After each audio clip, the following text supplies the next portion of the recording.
A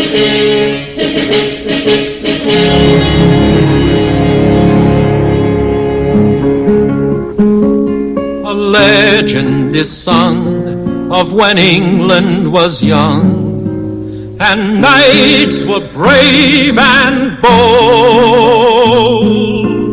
The good king had died, and no one could decide who was rightful heir to the throne.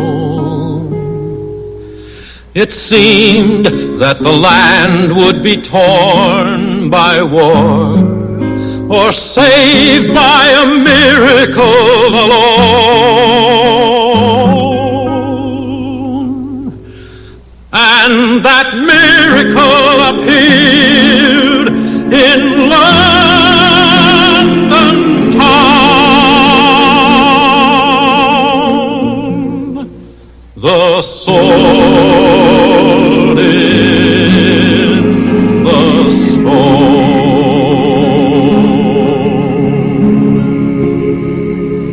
And below the hilt, in letters of gold, were written these words: Whoso pulleth out this sword of this stone and anvil is rightwise king, born of England. Though many tried for the sword with all their strength, none could move the sword nor stir it. So the miracle had not worked, and England was still without a king. And in time, the marvelous sword was forgotten.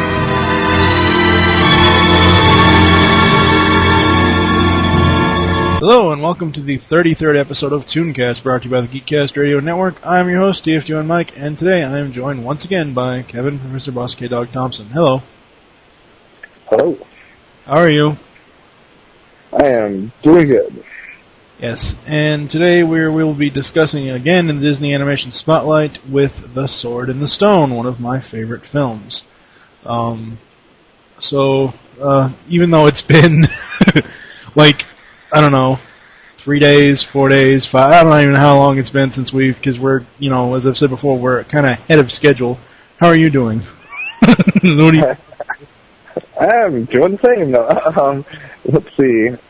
When we're recording this, it's a few days after the New Year's, so, I didn't do anything spectacular for New Year's, but I just kind of went out for dinner with some friends and came back home and watched a very old Dick Clark try to count down from 20. It was very painful to watch. Oh, you mean he was at the Rockin' New Year's Eve this year? I didn't even watch it. I thought Seacrest and Daly took over for him. Yeah, Seacrest was there, but Dick Clark was there too, and Dick Clark did the actual countdown from 20, but he skipped. He went 20, 19, 18, 17, 16, 15. 14, 12. Oh, jeez. No, he said 14, 13, 11, 10, 11, 9. He skipped one, and he repeated one, and I don't know, he was struggling. Man. I feel bad for him. Well, he is old, Yeah, he is 80 years old, so I'll give him a little slack. Yeah. It's New Year, new decade. It's 2000. You wouldn't know this, but somebody on the Earth2.net forums posted a link to how to say this year correctly. It's actually 2010 is how you say it correctly, not 2010, not 2010. And I did that on my Twitter feed at TFG1Mike, and it's pronounced 2010. Because you don't say, if you say aloud 1810, that's how you say it, 1810. You don't say 1810. Right. So, yeah.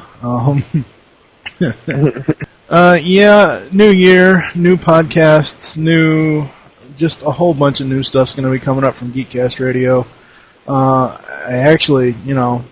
I keep looking at the ToonCast schedule and not really moving stuff around, but just making sure I have everything in a line for the next week's episode and everything else. And holy crap, we're already up to episode 33. It's flying by. So come a long way since episode 1. yeah. With this one, we're going to have a little bit different format. By now, the people would have heard the Disney, because I put in that, on the Disney DVDs, how they have the Disney DVD sound, the dun dun dun, you know what I'm talking about? At the very beginning of each film, where it says Disney DVD. I use that as part of the intro, and then I'll use, if I can find them, I will use the trailers. Well, the Sword in the Stone 45th Anniversary Edition DVD does not have the trailer on it. So I just took the intro where the guy is singing the song, and then the line about what's written on the sword.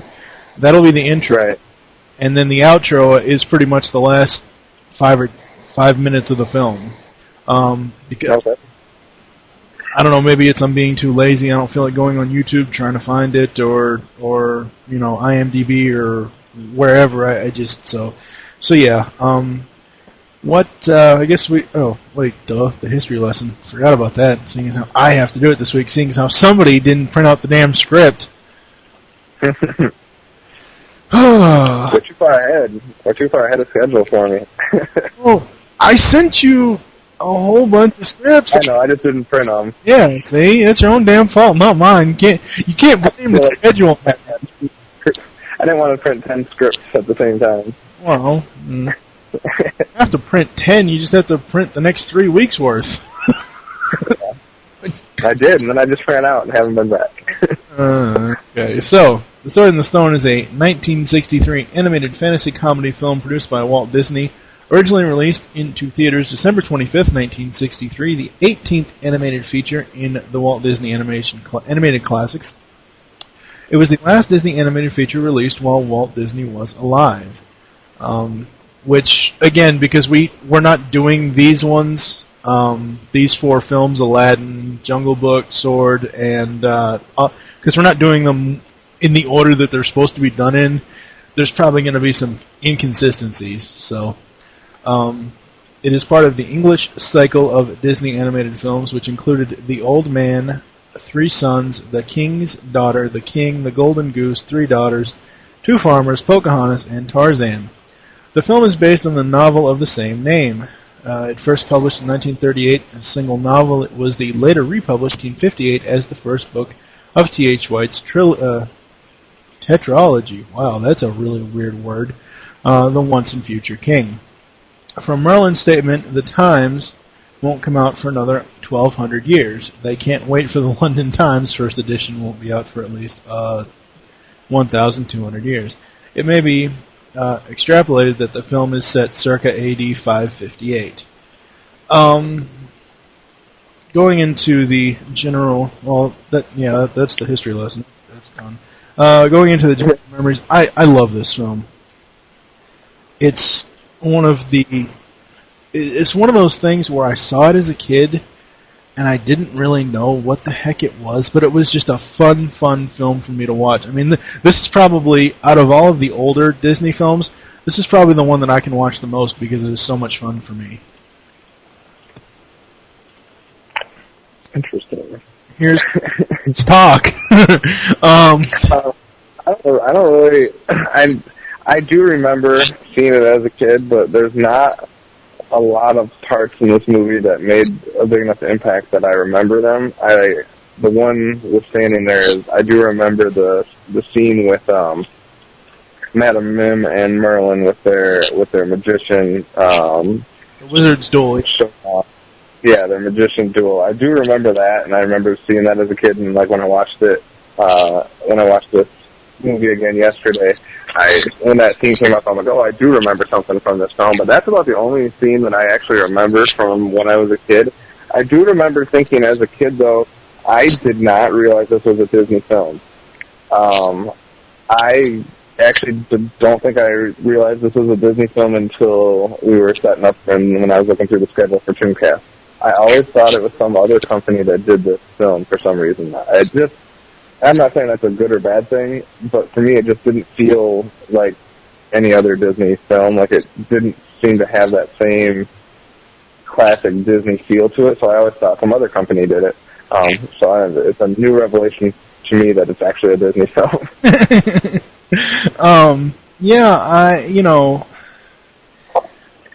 When I first saw it, and of course it's pretty much the young version and the magical version of the King Arthur tale of King Arthur becoming king and the sword Excalibur and all that stuff. And I am huge into Arthurian lore. I love most of the stuff. I think, which I still need to get, and my birthday's coming up, so if anybody wants to get this for me for my birthday, I had a copy of it, I don't have it anymore. I want a copy of John Steinbeck's King Arthur and His Noble Knights. It's a really good book, and I really enjoyed. I read it. Oh God, when I was like 15. I don't know. I found it in some shelter I was at or whatever. Anyway, this film, when I saw it, everybody knows Merlin. Everybody knows Arthur. They put a fun twist in this with Mad Madam Mim and with the damn owl, Archimedes. Archimedes. Yeah. But yeah, it's just so great. I've always been a huge fan of Arthur too, and all that type of medieval storylines. I've always loved those too. I do have to say, don't get mad at me, but I just couldn't get into this film very much. I don't know why, but we'll kind of go through it as we go through. But I don't have the same love for the film as you do. But I do love Arthurian tales. Yeah, that's fine. I mean, we don't always have to agree, and majority of the time we don't. This will be the first time in a while we're going to have opposing views on this one. Yeah. Last couple episodes we've pretty much been in sync for the most part. Actually, I don't have a single thing which it has become known on this show and will always be known on this show, that Disney film that shall not be named. I had a bunch of huge problems with that. I have no problems with this film. I could not see anything. See, and I do. So I think that was my problem. I have like 5 or 6 things I'm going to bring up at some point. All right. That's fine. So I guess we can get into the cast and the voice actors. Again, with most of the older Disney films, it's not going to be anybody that we really recognize. Sebastian Cabot, I recognize obviously because we just did the Jungle Book episode last week. He plays the voice of Sir Ector. It's very strange. I never noticed a voice difference in Arthur or Wart, whatever you want to call him, but there was 3 different people that voiced him. That explains so much. God, I was going to bring that up. I was like, the voice acting of Arthur is driving me nuts. I'm like, it's a teenager at one point, then it's like a 10-year-old, then it's like a 20-year-old. I was like, what is going on with this guy's voice? Ricky Sorensen, Richard Retherman, and Robert Retherman were the 3 males that voiced him. Oh my God, thank you. I was like, this is the worst voice actor ever, but I guess if it's 3, I can give it a little slack. See, if you'd printed out the damn script, you would have known that. Well, I can give it a little slack then. I'm like, the inconsistency of this voice actor is driving me nuts. You had Carl Swenson as Merlin, Junius Matthews as Archimedes the Owl, Norman Alden as Sir Kay, Martha Wentworth as Madame Mim and the Old Lady Squirrel, Alan Napier as Sir Pellinore, Thurl Ravenscroft plays Black Bart. Thurl Ravenscroft also did the singing for The Grinch, I believe. Yeah, we just talked about the holiday show, that's right. Barbara Jo Allen as the scullery maid, and Ginny Tyler as the little girl squirrel. Does it give a voice for the narrator? No, it does not, but I think... I'm trying to think. I was going to say, like, the narrator was actually one of my favorite voices in the whole movie. I thought he did a pretty darn good job. I think it was supposed to be a higher octave voice of Ector, Sebastian Cabot. Okay. I don't know. It doesn't, because I just when I got this information, I got it off of off of Wikipedia, so it doesn't really say. I would say that my three favorite voice actors in this is whoever does the narrator, and then probably Archimedes and Madam Mim. Yeah. I think they do some excellent. I mean, obviously Merlin's good and he has a ton of dialogue, but I really like Archimedes' voice acting and Madam Mim's. Yeah. You know, everybody can pretty much. I think everybody can relate to Arthur or Wart or whatever the hell you want to call him in this, because every young boy was picked on by an older, who had older brothers or schoolyard bullies, was picked on them, like with what Kay does to Arthur in the film, and just, he's not my favorite character in this, but he's not the worst character in this by far. Who's your favorite and your least favorite? Most favorite probably would be, it's a tie between Merlin and Archimedes, because their interaction is just great between the two of them. Yeah, my favorite would be Archimedes by far. I just really like what he did, except for the one scene where he was laughing uncontrollably. That got kind of old, but other than that, I really like Archimedes. Yeah, I'm trying to think here. I think the worst one is probably Sir Kay. Yeah. I didn't really. First of all, I don't like the character. It's not really the voice that I don't like. It's just the character. I just cannot stand it. He's a doofus. If you put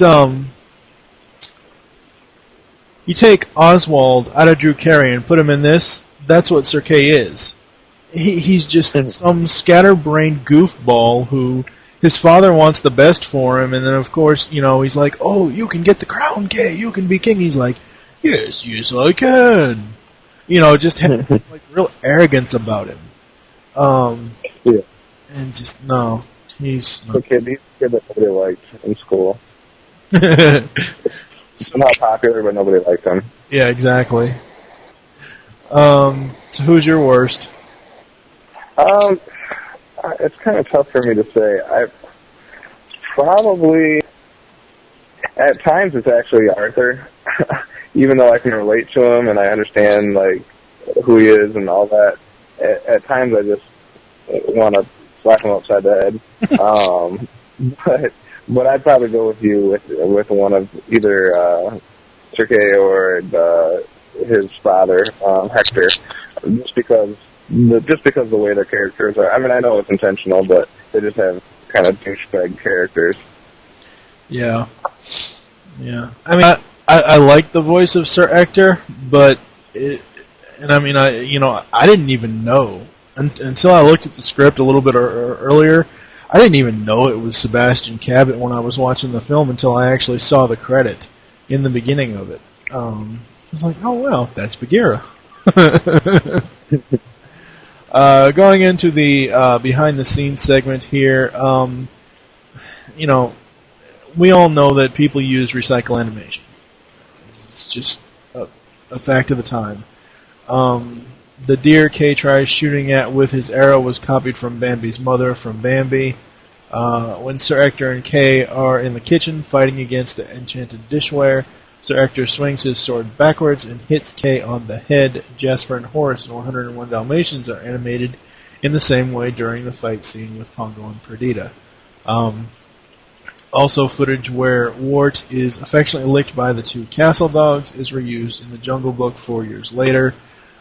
The scene where Arthur is a squirrel jumping from one tree to the next was reused in The Fox and the Hound in 1981. When Wart goes into the forest to retrieve Kay's arrow, he pushes aside a branch and weaves in and out a few small trees. The animation was reused in Black Cauldron. Directed by Wolfgang Reitherman. Writing credits is Bill Peet, and of course the book was done by T.H. White. I guess we can go into the actual plot, actual show.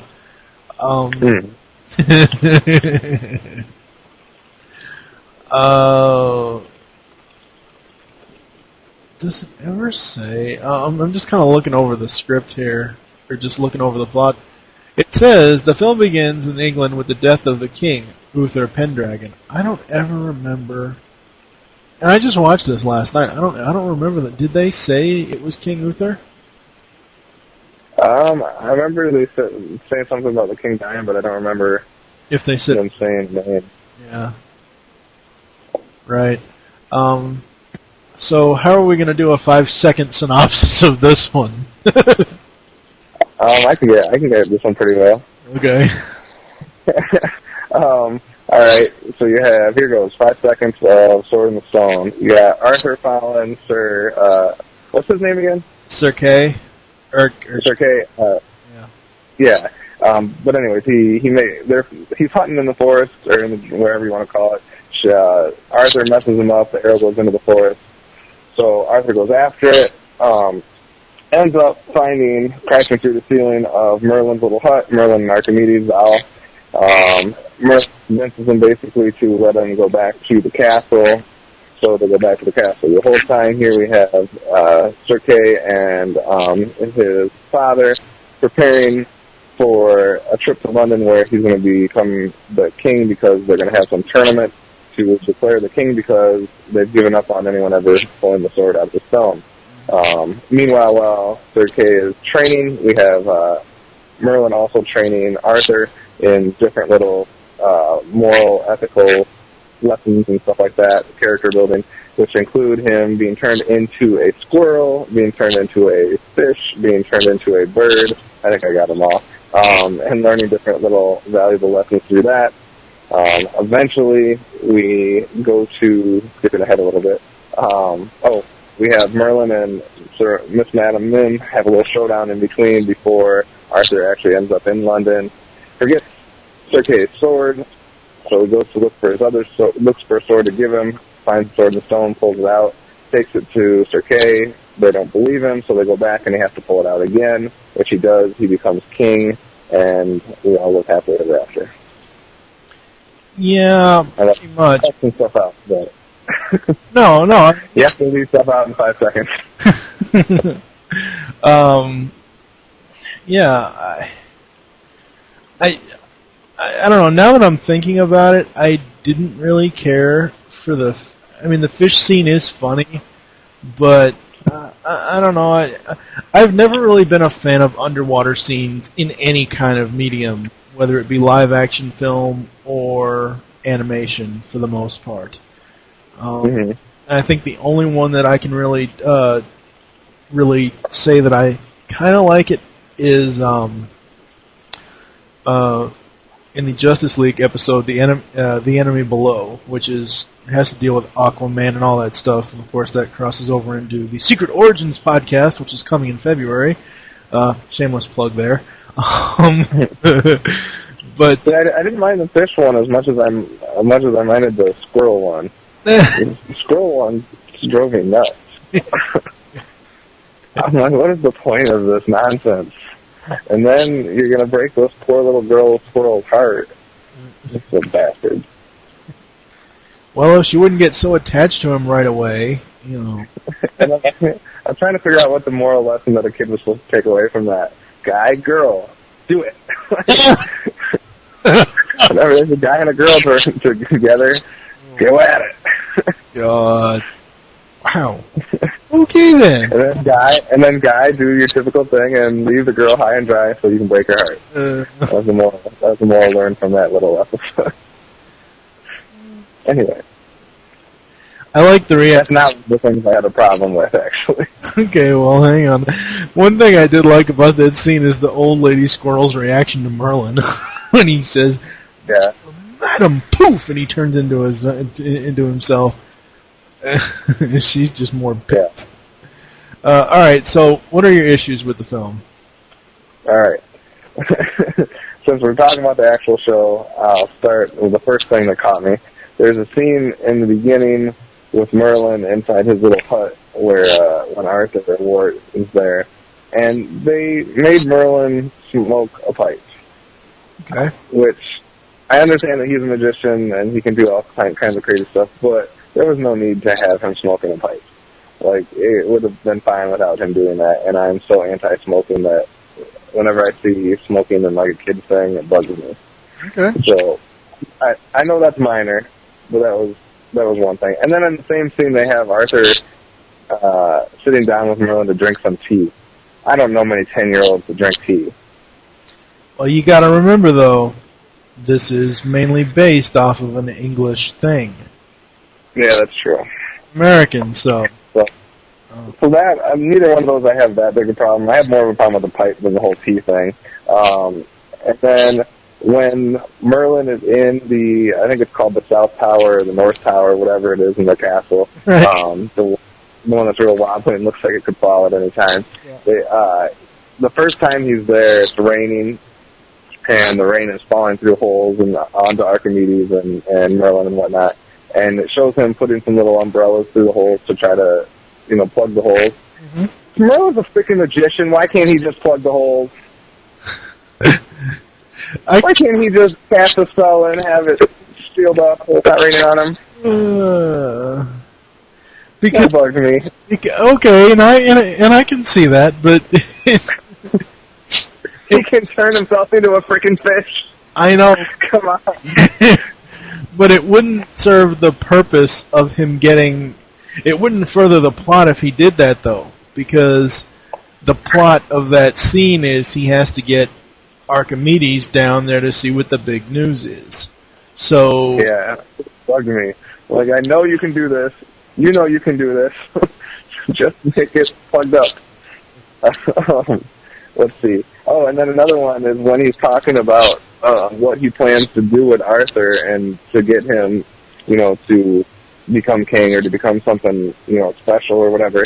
I don't remember the exact phrase, but I think he's talking to Archimedes and he says, I don't know if Archimedes asked him how he plans to do it, and he says, well, I plan to cheat if necessary. Oh, no. What it is what it was he says, Archimedes asked him how do you plan to do this? The boy's only 12 years old, and I don't know, is something, and he goes, well, I plan to cheat, of course, use magic, every last trick in the book. Yeah. I just wish they would have said, I plan to, I'll use magic or every trick in the book or whatever. It just caught me, like, this is the guy that's supposed to be teaching the moral lessons to the kid, and he's like, I'm going to cheat. It's like, if you're watching that, is that telling you that it's okay to cheat and it's okay to smoke a pipe? No, I'm just kidding. I know I'm being very nitpicky, and that really had no bearing on whether I liked the movie or not. It's just like little things that bugged me while I watched it. No, hell, look at all the nitpicks we did with that movie that shall not be named on this show. So yeah. That's fine. And I got one final one, which is at the end when they put the sword back in the stone, and before they let Arthur pull it out again, Sir Kay says, "Oh, I'll pull it out first, because now that it's been done, it can be done again." And he grabs the handle of the sword and he starts pulling on it.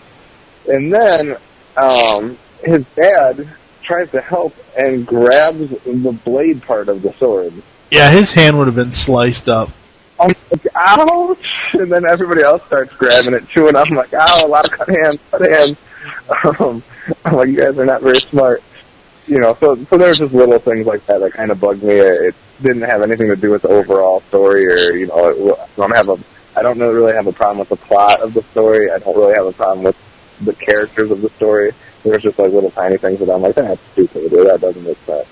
So, yeah, exactly. That's my nitpick. So I guess we can move into the music segment here. Wait. What? I got to redeem myself by saying that I'm actually curious on your hand too, but I don't want to make it seem like I'm completely negative. I do have a couple parts that I really like. Okay. And the two parts I like the most probably in the whole movie, and I'm thinking I should have an Archimedes scene in there, but I don't. But the two parts I like the best are having to deal with Merlin's magic. Yep. One, when the kitchen is cleaning itself. But even more than that, I really like the scene where he gets everything in his whole hut into his one suitcase. Oh yeah, the hickety pickety puckety. Yeah. I like the two scenes with Merlin's magic. I mean, I'm sure there's little Archimedes moments that I probably like even better, but I really like when Merlin's magic actually works like that. That was pretty cool. For me, I think now. Of course, the Wizard's Duel is really cool. I really like that. He turns into the little inchworm or whatever, caterpillar. The little caterpillar. I think I like the mouse and the elephant the best, though. That's so funny. Sure. They did that well, too. Yeah. I'm not really sure at this point. I think I'll agree with you on the packing scene. Yeah. It's a fun scene. Oh, yeah. So, going into the music, didn't actually figure, I mean, it's probably in the credits somewhere, but just talks about the songs, who they were sung by. The Sword in the Stone is sung by Fred Darien. Higgidus Figgidus is sung by Merlin. That's What Makes the World Go Round is sung mainly by Merlin, but Arthur does do part of it. Not all of it, but part of it. Most of the Fuddling Thing, which is the squirrel scene, sung by Merlin. And then Mad Madam Mim, which is sung by Mim. Blue Oak Tree, I believe, is that the outro? Because I don't remember. It doesn't list who it's sung by. I'm sure. I don't know. Overall, great music for the film, I think. I like the part of the Sword in the Stone theme where it's using trumpets, where it's dun da da da da. I really like that. Really don't have a problem with any of the music in this. See, I think this is where the film becomes negative for me, because I just didn't like any of the songs in the whole film. I don't know why, but especially when you're used to some of the other Disney movies that just have awesome songs, none of these songs were awesome to me. I mean, some of them were fun and they were, simple, but none of them they almost weren't even songs. Like, they were almost like speaking songs. Yeah, like, especially. Yeah, it's plot point. They basically use song in this as a plot device. Basically, take the Matrix out of Transformers and you don't have a plot device. Yeah.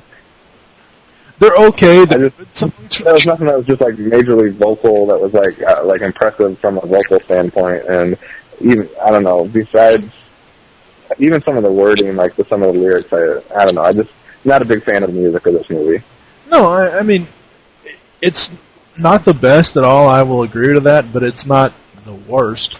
I mean, No, not the worst. I wouldn't say it's the worst. I think that's like my sum up of this movie. Like, it's not the worst. Nothing about it is the worst. The characters aren't the worst. The voice acting's not the worst. The songs aren't the worst. But none of it's the best for me either. Like, it's just okay. Yeah. See, I have a more, and it really has nothing to do with this. It has to do with the film overall. I'm like you. I'm more attached to it because I saw it so much when I was a kid. I would make my mom rent this all the time. There were 3 films when I was a kid that I would rent constantly. Transformers movie, The Secret of the Sword, and this. So going. Wait, say that again. Secret of the Sword. Okay, gotcha. Yeah, the He-Man She-Ra movie. Yeah. So, going into the legacy segment, the film was a financial success at the box office and was the 6th highest grossing film of 1963. I almost said 1936. It was better received by British critics than American critics, who thought it had too much humor and a thin narrative. As of 2009, Rotten Tomatoes reported that 71% of critics gave positive reviews based on 21 reviews with an average score of 6 out of 10.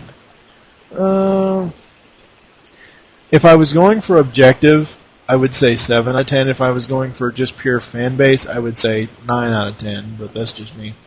In his book, The Best of Disney, Neil Sinyard states that despite being not well known, the film has an excellent animation and complex structure, and is actually more philosophical, than other Disney features. Sinyard suggests that Walt Disney may have seen something of himself in Merlin, and that Mim, who hates the wholesome sunshine, may have represented critics. I don't know about that, but could be. The film received an Academy Award nomination for Best Score Adaptation or Treatment in 1963, but lost against Irma La Douce. I don't know what the hell that is. Again, thank God I wasn't born in the 60s. For the theatrical and home media releases, the film was originally released on December 25th, 1963. It was then followed with reissues in the United States on December 22nd, 1972, and March 25th, 1983, with Winnie the Pooh and A Day for Eeyore. As far as the home media, the film was first released on VHS format for the UK in 1983 and the US in March 1986, followed by another VHS release in July 1991. Both of these were in the Walt Disney Classics line. The VHS was released again on October 28, 1994 as part of the Walt Disney Masterpiece Collection. The VHS was then re-released along with the DVD release of the film in March 2001 as part of the Walt Disney Gold Classic Collection. The 45th anniversary edition of the DVD was released in June 2008. The deluxe edition of this was also, which included lithographs, a book, a lenticular card, and a certificate of authenticity, was also released in June of 2008. Unfortunately, I only have just the 45th single disc edition.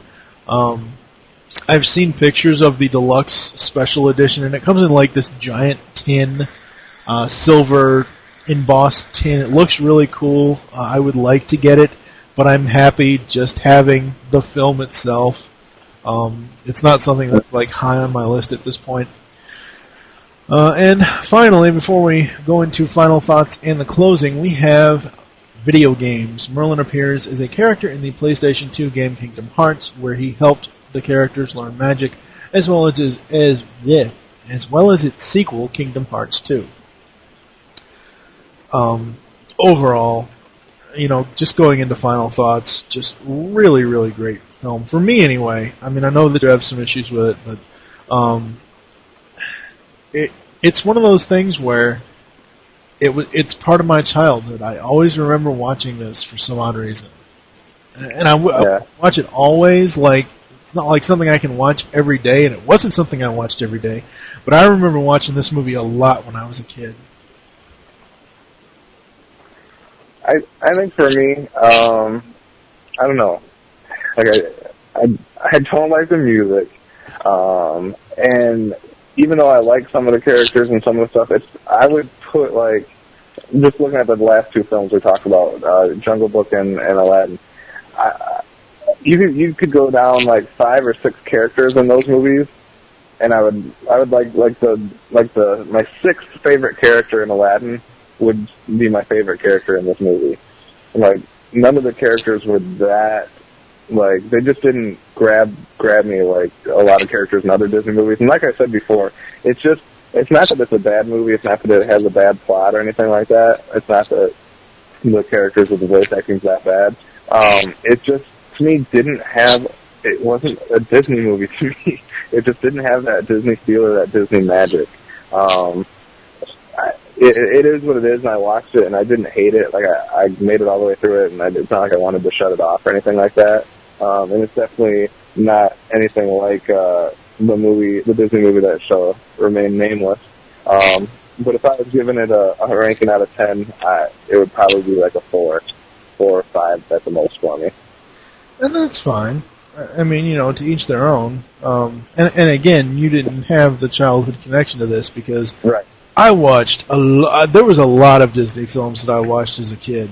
A lot of the older ones, as I've said in previous Disney episodes that we've done, I always thought they were releasing as I was growing up in the 80s. Yeah.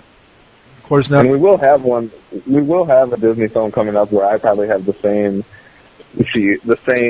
love for it as a kid that you do with this one. So we'll see when we get to that one if you like it or not. But there is one on the schedule where not a lot of people necessarily love it as like a Disney classic, but it was one where I watched over and over and over as a kid. So it'll be interesting to see when we get to that one. And I am going to put the call out right now before we go into the outro. Oliver and Company, which is the next episode of ToonCast, is the final Disney film that we'll talk about in this portion of the Spotlight. The Disney Animation Spotlight will come back at a later date.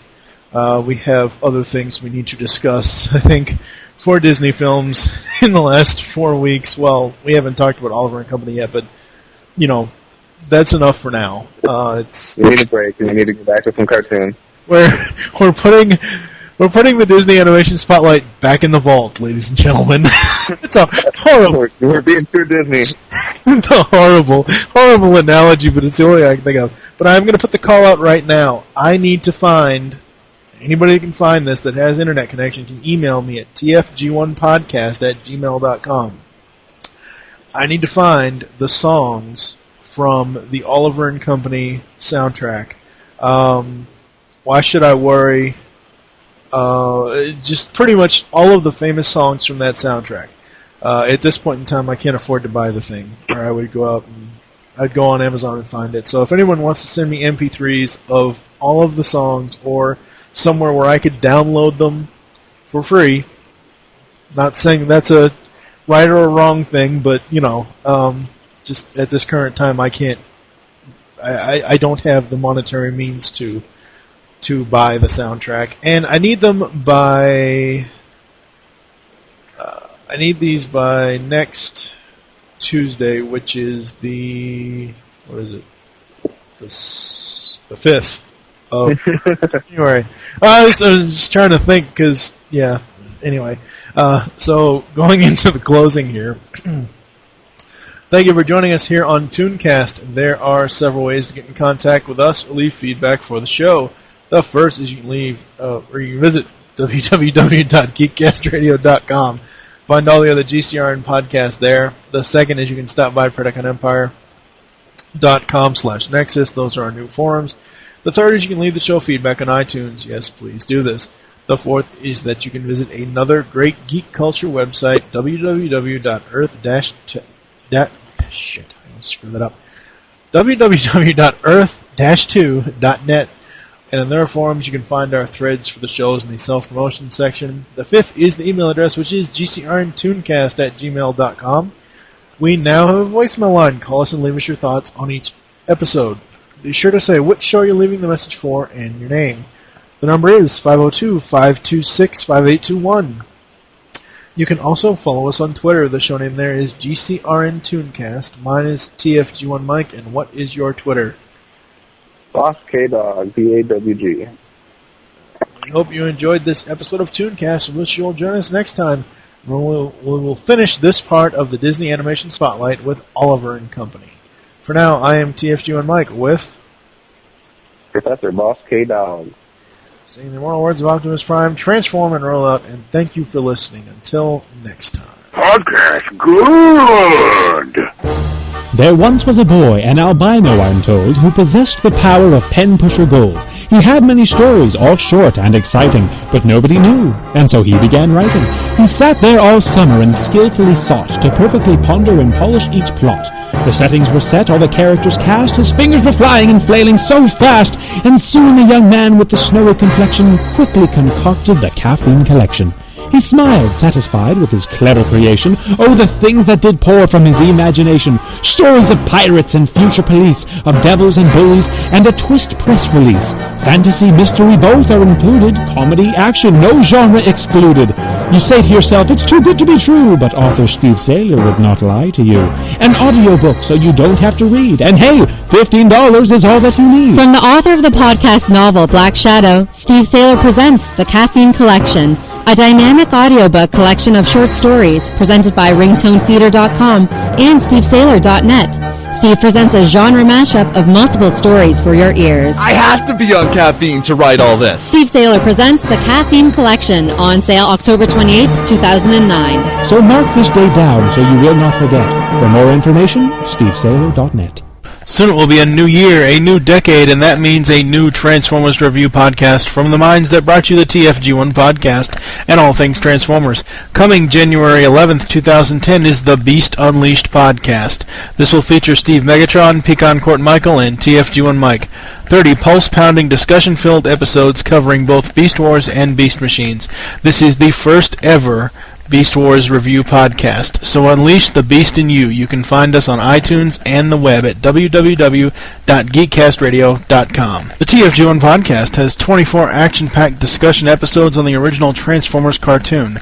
So if you're a fan of the 80s cartoon, we have all you need and more, as well as an interview with Stan Bush. You can find us on iTunes and the web at www.geekcastradio.com. Tune in. ToyCast is all new as we have transformed and transcended from just being Transformers Toycast into ToyCast. We'll talk about any toy line from any generation, even Rock'em Sock'em Robots. You can find us on iTunes and the web at www.geekcastradio.com. Start being a kid again and keep collecting those toys. Moo-ha-ha-ha-ha. Sword of Omens, give me sight beyond sight. I see a new episode of ToonCast coming this week.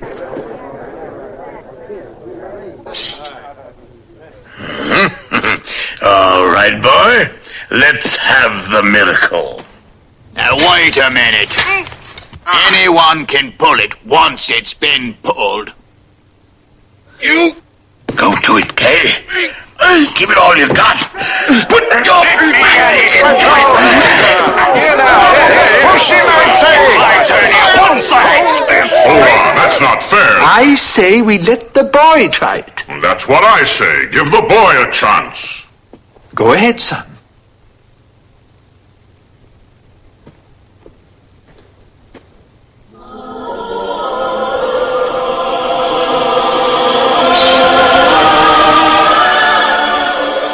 It's a miracle, ordained by heaven. This boy is our king. Well, by Jove. What's the lad's name?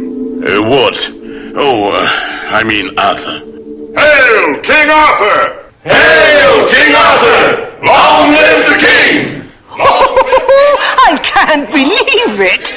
Oh, forgive me, son. Forgive me. Oh, please don't, sir. Kay, bow down to your king.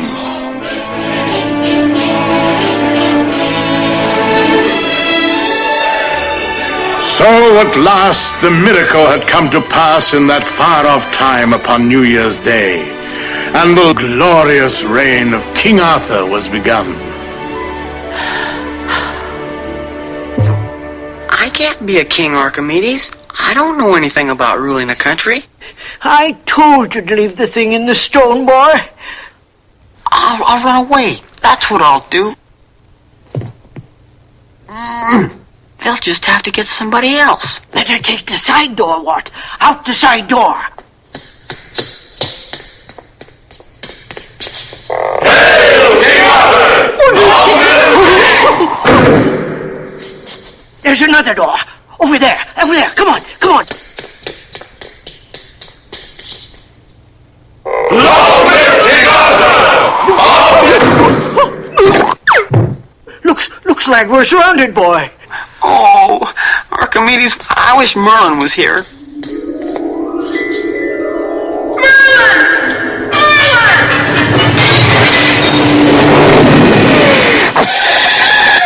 Oh, Merlin, you're back from Bermuda? Yes, back from Bermuda and the 20th century.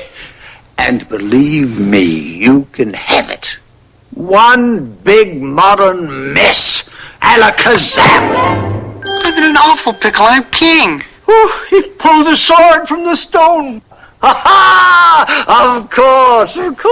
King Arthur and his Knights of the Round Table. Round table? Oh, would you rather have a square one? Oh, no. Round will be fine.